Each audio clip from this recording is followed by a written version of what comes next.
Hello dear students and welcome back to my channel. आज की हमारी वीडियो में हम डिस्कस करेंगे most important questions for inter first year environmental education EVS exam. तो हर साल सेम क्वेश्चंस आते हैं ईवीएस के एग्जाम में। There is no change in the questions. So इस वीडियो में मैं आपके साथ मोस्ट इजी आंसर्स शेयर करूंगी and I will also explain it to you. Every question carries 5 marks. Students, don't forget to check the playlist which is given in the comment section of EVS Inter First Year. So first is section A. Section A में 2 questions most important है. Question number 1. Write a short note on the Earth's biosphere. The Earth's biosphere is the part where all living things exist. It includes plants, animals and tiny living things. सो जो अर्थ का biosphere है वो एक हिस्सा होता है अर्थ का जिसमें सारे जीवित चीजें एग्जिस्ट करती हैं यानी कि रहती हैं, जैसे कि पेड़ पौधे जानवर और जितनी भी छोटी जीवित चीजें हैं। They live in air water and land. All living things depend on each other to survive. For example, plants make food from sunlight and animals eat these plants or other animals. Everything in the biosphere is connected. The biosphere is always changing because of nature and humans. It is very important because it supports all life on earth. तो जितने भी living things है वो या तो हवा में, पानी में या फिर जमीन पर रहते हैं और सारे लिविंग थिंग्स एक दूसरे के ऊपर डिपेंडेंट रहते हैं जीने के लिए। फॉर एग्जाम्पल, जो प्लांट्स होते हैं वो खाना बनाते हैं जब सनलाइट होती है। इस प्रोसेस को हम फोटोसिंथेसिस कहते हैं। एंड जो एनिमल्स होते हैं वो इन पेड़ पौधों को खाते हैं या फिर दूसरे जानवरों को खाते हैं। तो इस तरह ये एक दूसरे के ऊपर डिपेंडेंट रहते हैं जीने के लिए। एक बायोस्फीयर में हर चीज एक दूसरे से कनेक्टेड होती है क्योंकि बायोस्फीयर हमेशा बदलते रहता है, कभी नेचर की वजह से, कभी इंसानों की वजह से। लेकिन बायोस्फीयर बहुत ज्यादा इम्पोर्टेंट है बिकॉज ये अर्थ के अंदर जिंदगी को सपोर्ट करता है। Without the biosphere, no living things, including humans, could survive. We must take care of the biosphere to keep life healthy. यानी कि बिना बायोस्फीयर के कोई भी लिविंग थिंग जिंदा नहीं रह सकती, इंक्लूडिंग ह्यूमन। और ये ज़रूरी है कि हम हमारे बायोस्फीयर की केयर करें ताकि लाइफ हेल्दी रहे। Question number 2. State any 3 causes of population explosion. Population explosion happens when the number of people grow very fast. First, a high birth rate causes more babies to be born than people dying. Second, better health care means people live longer lives because of hospitals and medicines. This increases the number of old people. तो population explosion तब होता है जब जितने लोग grow होते हैं वो बहुत ज़्यादा होते हैं। सबसे पहले जो बर्थ रेट होता है वो हाई हो जाता है, यानी कि ज़्यादा बेबीज बॉर्न होते हैं एंड डेथ रेट कम होता है। सेकेंड वजह पॉपुलेशन एक्सप्लोजन की ये है कि हेल्थ केयर सर्विसेज अच्छे होते हैं जिसकी वजह से लोग ज़्यादा जीते हैं।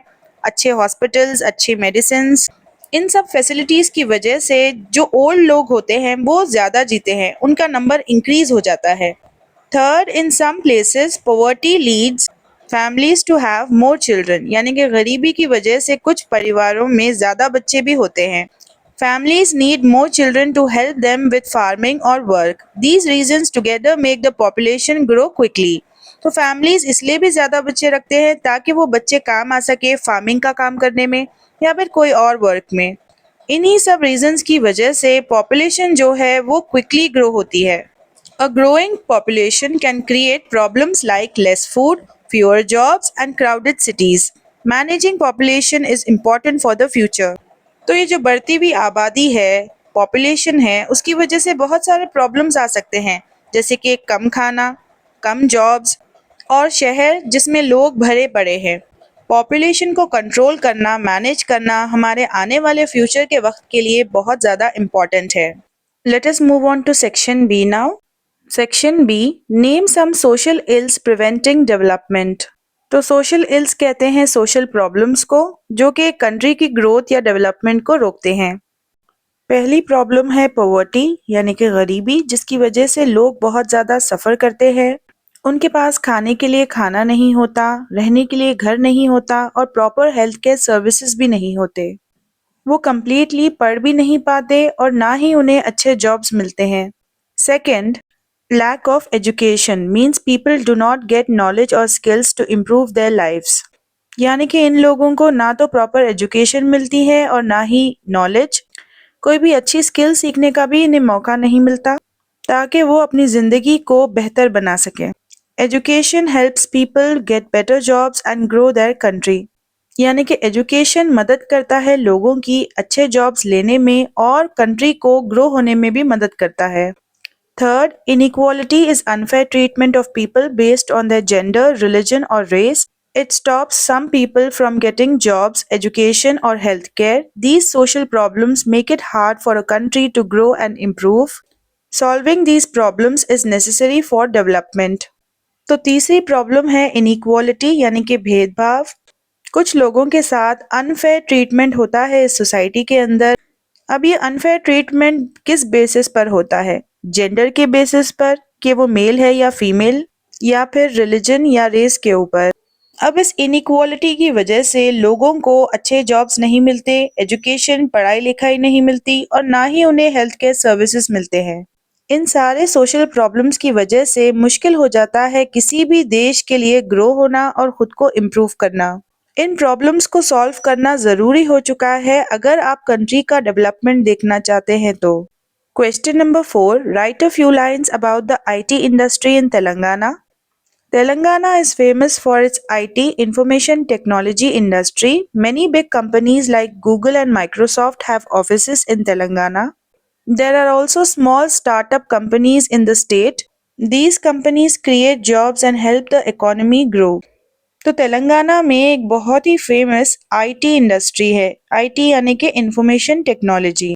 तो ऐसी बहुत सारी बड़ी कंपनीज हैं जैसे कि गूगल और माइक्रोसॉफ्ट, इनके ऑफिसेस हैं तेलंगाना में। कई सारे छोटे कंपनीज यानी कि स्मॉल स्टार्टअप्स भी हैं इस स्टेट में। ये कंपनीज जॉब्स को बनाते हैं एंड मदद करते हैं इकोनॉमी की ग्रो होने में। The IT industry in Telangana also brings new technology and innovation. The state government supports the IT sector by providing good infrastructure and skilled workers. Cities like Hyderabad and IT hubs. Many people from India and other countries work in Telangana's IT industry. It has made Telangana an important state for technology and business in India. तो जो IT industry है तेलंगाना में वो नई technology और नया innovation को लेकर आती है स्टेट में, और स्टेट गवर्नमेंट सपोर्ट भी करती है IT सेक्टर को। स्टेट गवर्नमेंट प्रोवाइड करती है अच्छा इंफ्रास्ट्रक्चर और अच्छे ट्रेन्ड वर्कर्स। शहर जैसे कि हैदराबाद है वो IT हब्स बन चुके हैं। इसका मतलब ये है कि ये शहर बन चुका है इंफॉर्मेशन टेक्नोलॉजी का। बहुत सारे लोग ऑल ओवर इंडिया से और दूसरे देशों से भी आकर तेलंगाना के IT इंडस्ट्री में काम करते हैं। इस IT इंडस्ट्री की वजह से तेलंगाना एक बहुत ही इम्पोर्टेंट स्टेट बन चुका है टेक्नोलॉजी के लिए और बिजनेस के लिए भारत में। Now let us move on to the next section, section C. इस सेक्शन से भी 2 क्वेश्चंस मोस्ट इम्पॉर्टेंट है।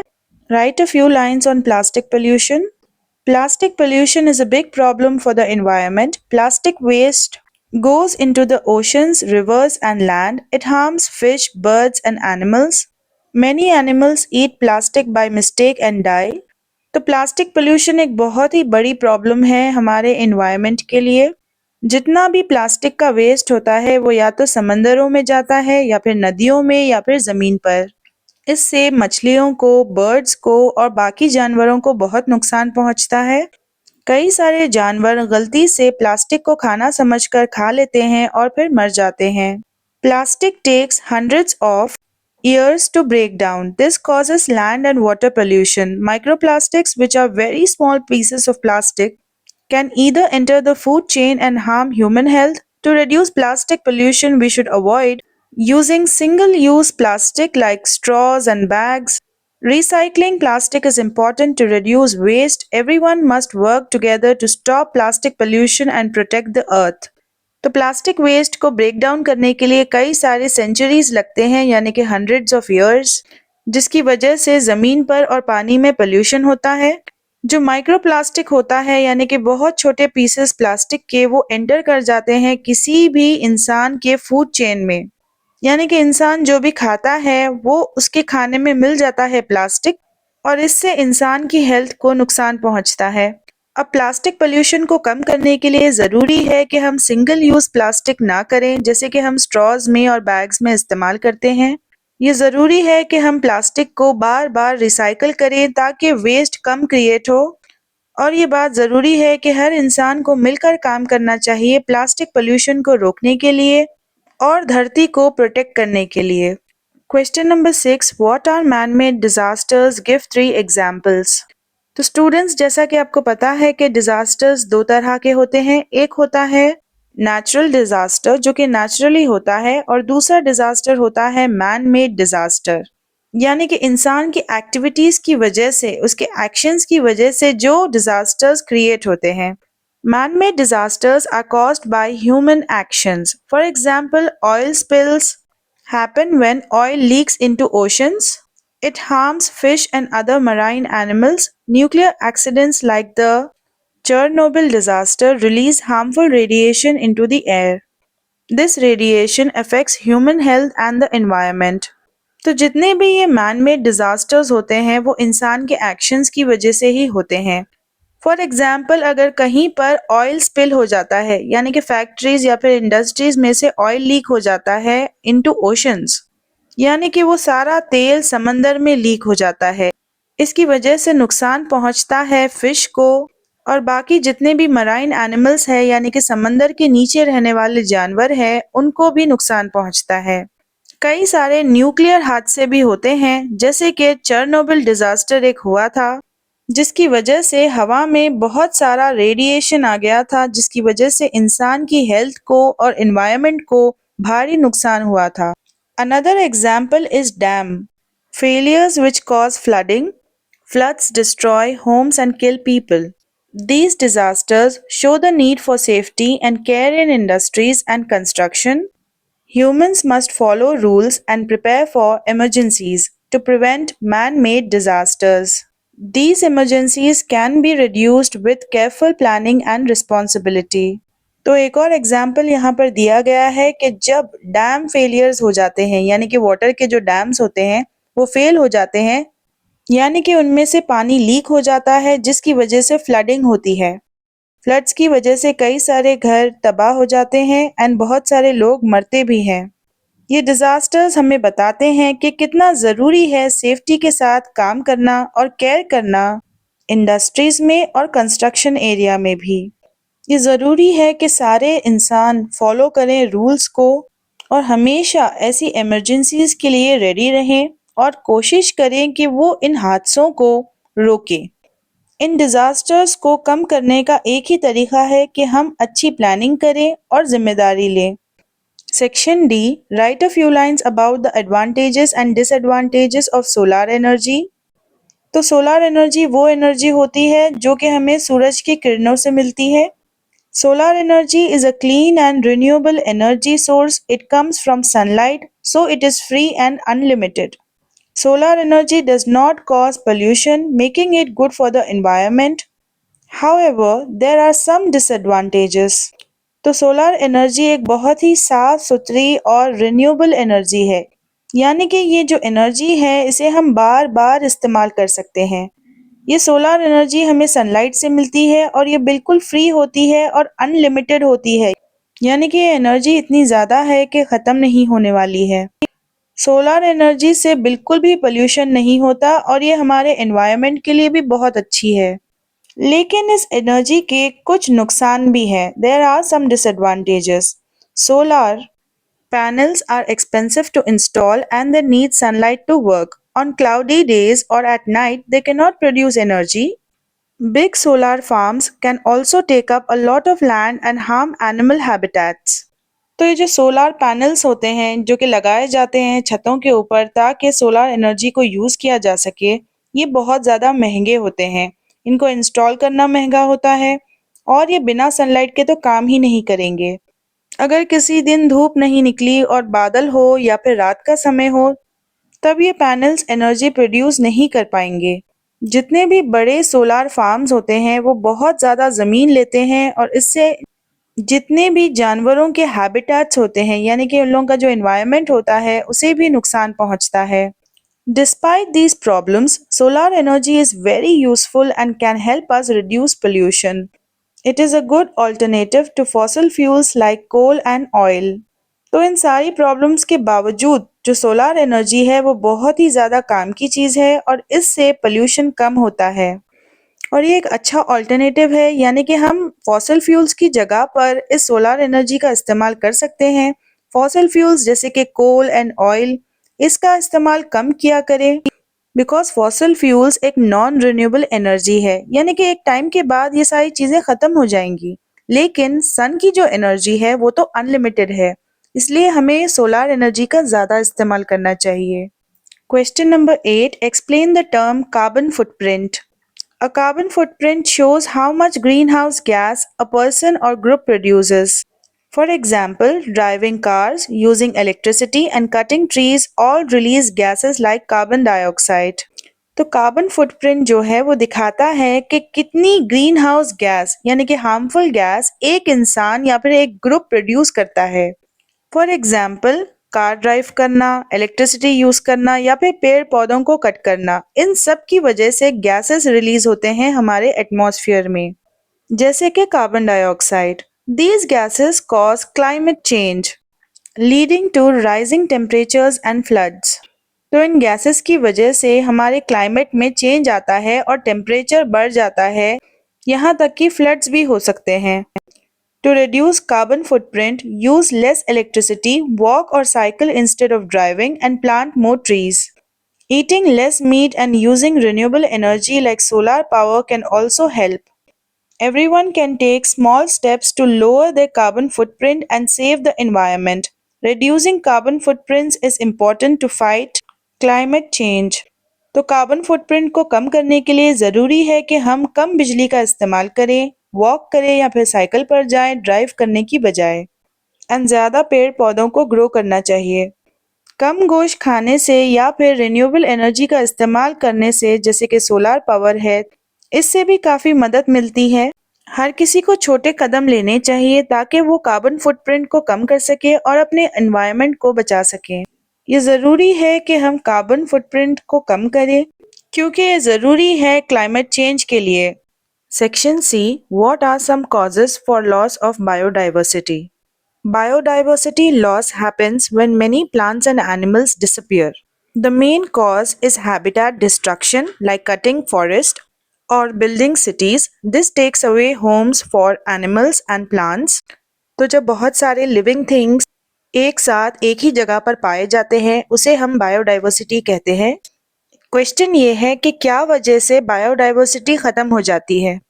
तो बायोडाइवर्सिटी को नुकसान तब पहुंचता है जब बहुत सारे पेड़ पौधे और जानवर एक साथ गायब हो जाते हैं। इन जानवरों का जो माहौल होता है यानी कि रहने का एनवायरनमेंट जिसे हम हैबिटेट कहते हैं उसका डिस्ट्रक्शन हो जाता है यानी कि वो कम्प्लीटली तबाह हो जाता है।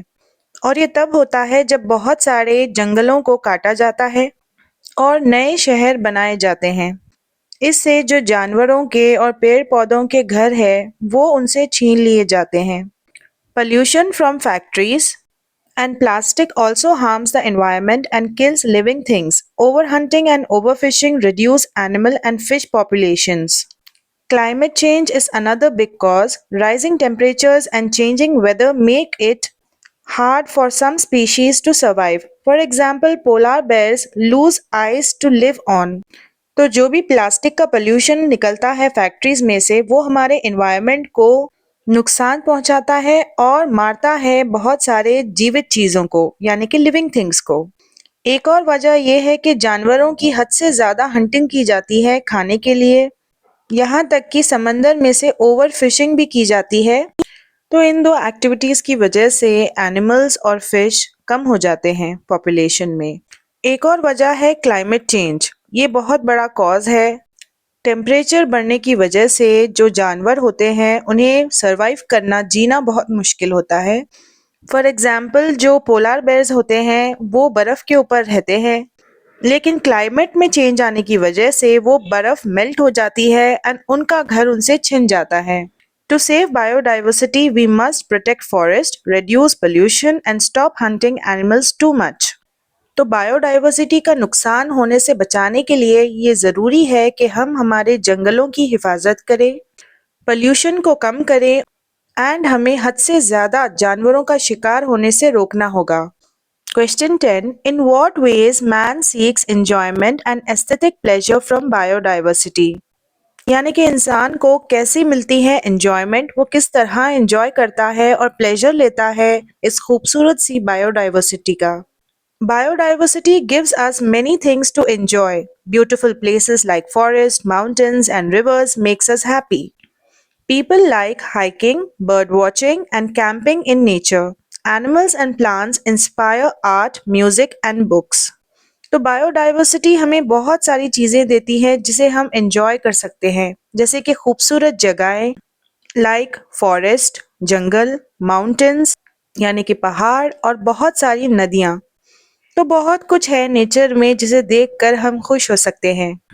इंसान बहुत सारे एक्टिविटीज़ कर सकता है जैसे कि हाइकिंग या फिर बर्ड वॉचिंग, चिड़ियों को बैठकर देखना या फिर कैंपिंग करना नेचर में।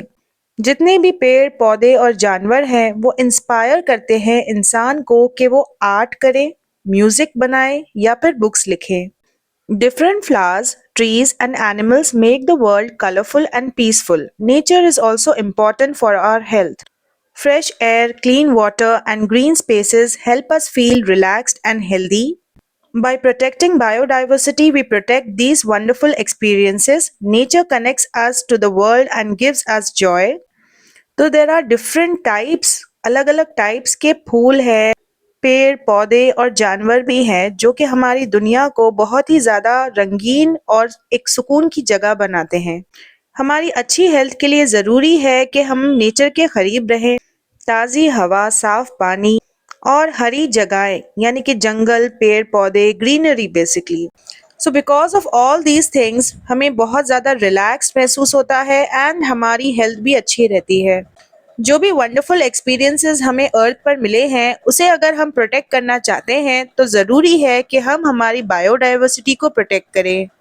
नेचर हमें कनेक्ट करता है दुनिया से और हमें मौका देता है ज़िंदगी को एंजॉय करने का।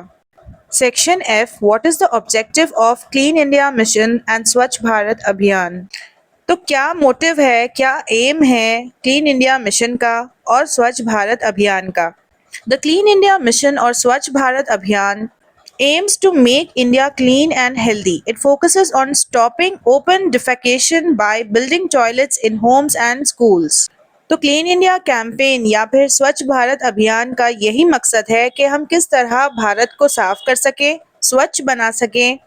So they are promoting good health of human beings which comes with cleanliness. तो इनका मेन फोकस यही है कि ये ओपन डेफिकेशन को रोके because we need to have proper toilets and ये जो मिशंस है वो टॉयलेट्स को बिल्ड करते हैं घर में और स्कूल्स में ताकि सैनिटेशन बना रहे। अभी भी अगर आप देखो कि कई सारे रूरल एरियाज जो हैं वहाँ पर अभी भी डेफिकेशन होता है बिकॉज वहाँ पर टॉयलेट फैसिलिटीज़ नहीं है। So defecation means removing of waste from your body. The mission also works to clean streets, parks and public places. It spreads awareness about hygiene and waste management. ये mission काम करता है कि किस तरह हम हमारी सड़कों को, पार्क्स को और जितने भी पब्लिक प्लेसेस हैं उनको साफ कर सकते हैं और ये साफ करने में मदद करता है। ये मिशन अवेयरनेस भी फैलाता है लोगों में जिन लोगों को हाइजीन नहीं पता या फिर वेस्ट को कैसे मैनेज किया जाए वो भी नहीं पता, उनको गाइड करता है ये। People are encourage to stop littering and recycle waste, यानी कि लोगों को एनकरेज किया जाता है कि बंद करो कचरा डालना और जो भी वेस्ट ऑलरेडी है उसको दोबारा रिसाइकिल करो, कुछ काम में लाओ। The goal is to create a cleaner environment, reduce diseases and improve the quality of life. तो इनका मेन गोल यही है, मेन मकसद यही है कि एक अच्छा साफ सुथरा एनवायरनमेंट रहे, कम बीमारियां हो और क्वालिटी ऑफ लाइफ को इम्प्रूव किया जा सके और एक बेहतर ज़िंदगी बनाई जा सके जिस तरह डेवलप्ड कंट्रीज़ में लोग रहते हैं। Clean India mission is important for a better and healthier India. तो बेहतर भारत के लिए ज़रूरी है ये मिशन ताकि भारत हेल्दी रह सके, भारत के लोग हेल्दी रह सके। Question number 12, how is biomedical waste disposed? यानी कि जो भी हॉस्पिटल में वेस्ट निकलता है उसे कैसे डिस्पोज किया जा सकता है? Biomedical waste is harmful medicinal trash like used syringes, needles and gloves. It can spread diseases if not disposed properly. So biomedical waste medical trash होता है, यानी कि ये मेडिसिन से भरा कचरा होता है। इस कचरे में बहुत सारे इस्तेमाल किए गए सिरिंजेस, सुई और ग्लव्स भी होते हैं जो कि डॉक्टर्स यूज़ करते हैं या फिर नर्सेस। अगर इस कचरे को सही तरीके से ख़त्म नहीं किया गया, डिस्पोज नहीं किया गया, तब इससे बीमारियां फैल सकती हैं। Hospitals use special methods to handle this waste. One method is incineration, where waste is burned at high temperature. Another method is autoclaving, which uses steam to kill germs. These methods make the waste safe before throwing it away. Some waste is also recycled after treatment. तो hospitals में कुछ खास methods का इस्तेमाल करके इस waste को ख़त्म किया जाता है। एक मेथड होता है इंसर्नेशन, जिसमें जो कचरा होता है उसे जलाया जाता है हाई टेम्परेचर के ऊपर। एंड दूसरा मेथड है ऑटोक्लेविंग, जिसमें कचरे को स्टीम देकर उसमें से जर्म्स को मारा जाता है।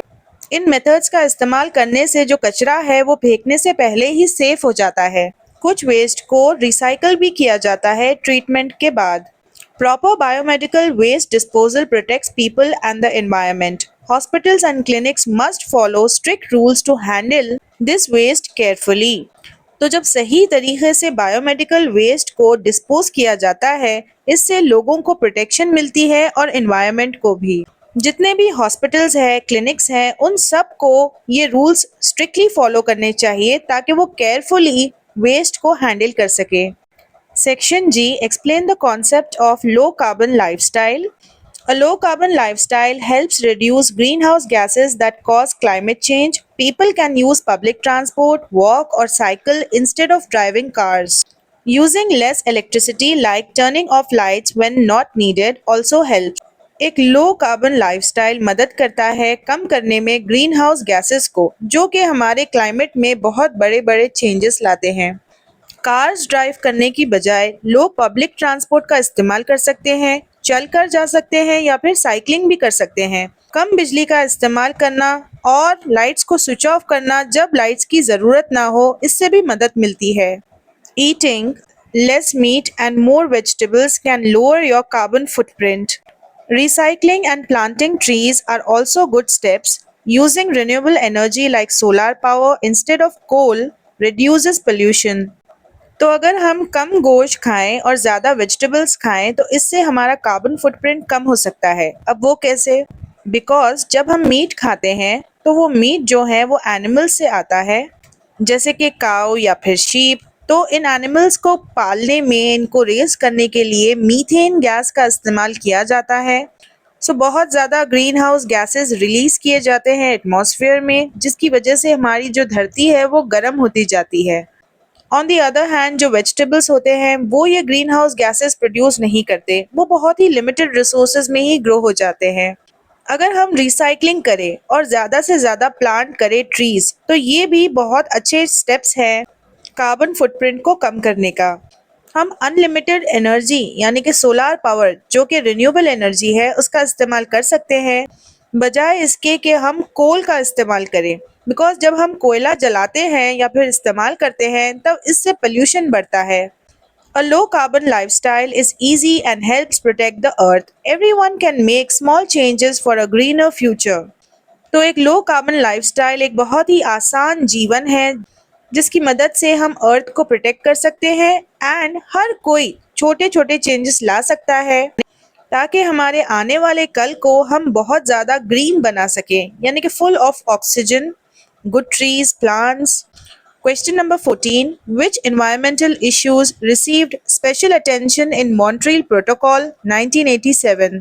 तो मॉन्ट्रियल प्रोटोकॉल एक इंटरनेशनल एग्रीमेंट हुआ था जो कि 1987 में हुआ था।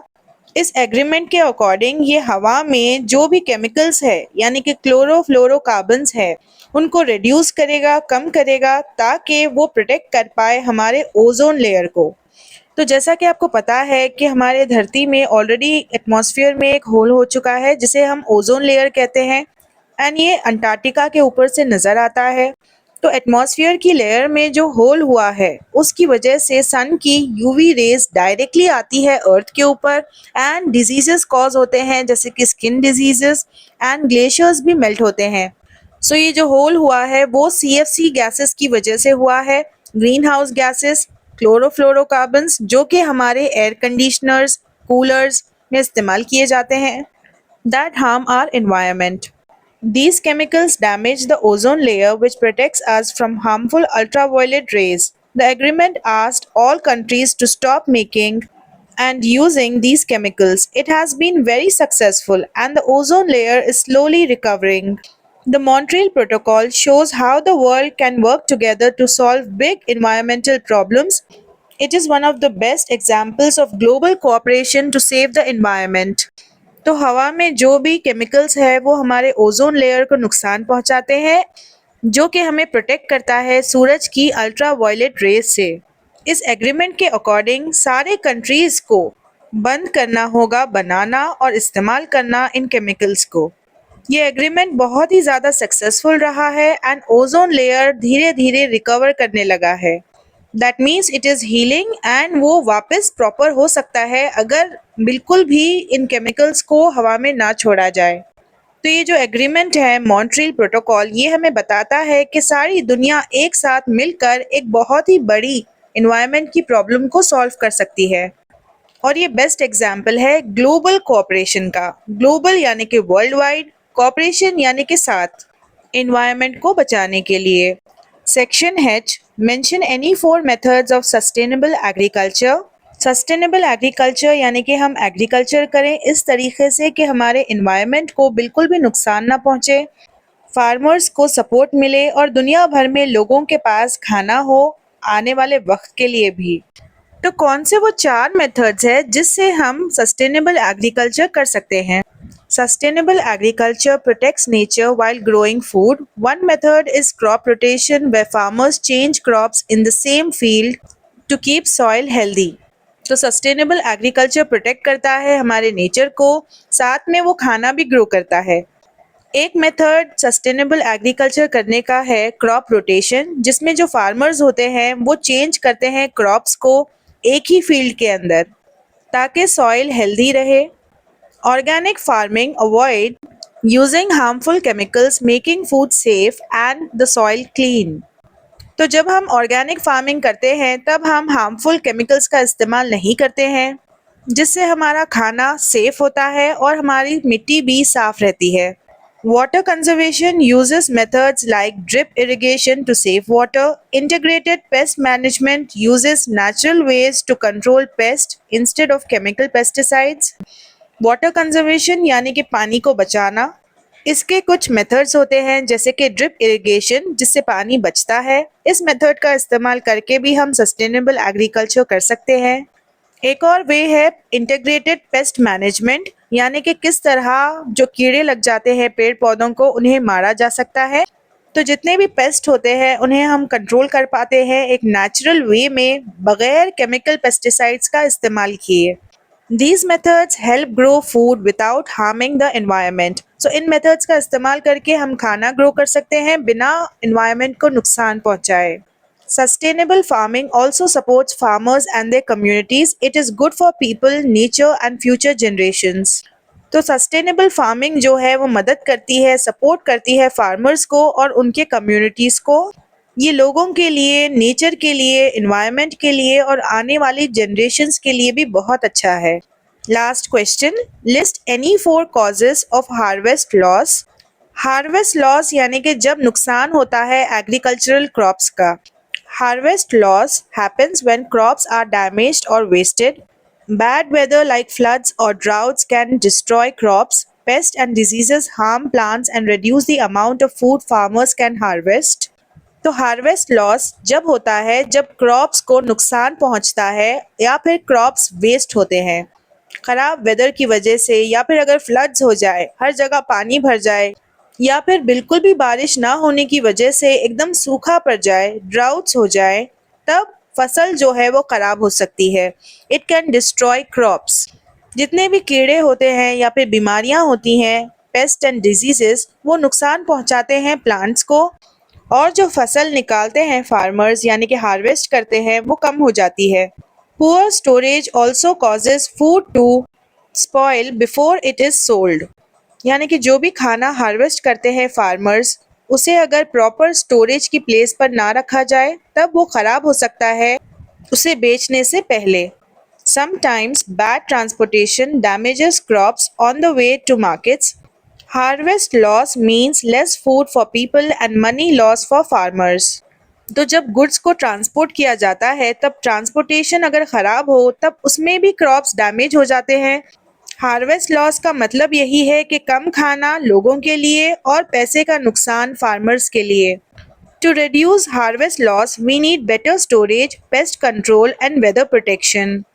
सो हार्वेस्ट लॉस को कम करने के लिए ये ज़रूरी है कि हमारे पास अच्छा स्टोरेज हो, अच्छा पेस्ट कंट्रोल हो और वेदर कंडीशंस भी अच्छे हो। Reducing harvest loss helps improve food security and saves resources. तो हार्वेस्ट लॉस को कम करना ज़रूरी है ताकि हम हमारे फूड को सेफ रख सकें और रिसोर्सेज को भी। So students, these were the most important questions for EVS and हर साल यही questions पूछता है एग्जाम में। I hope you understood, and if you did, do hit the bell icon and don't forget to check the playlist for TS Inter First Year English.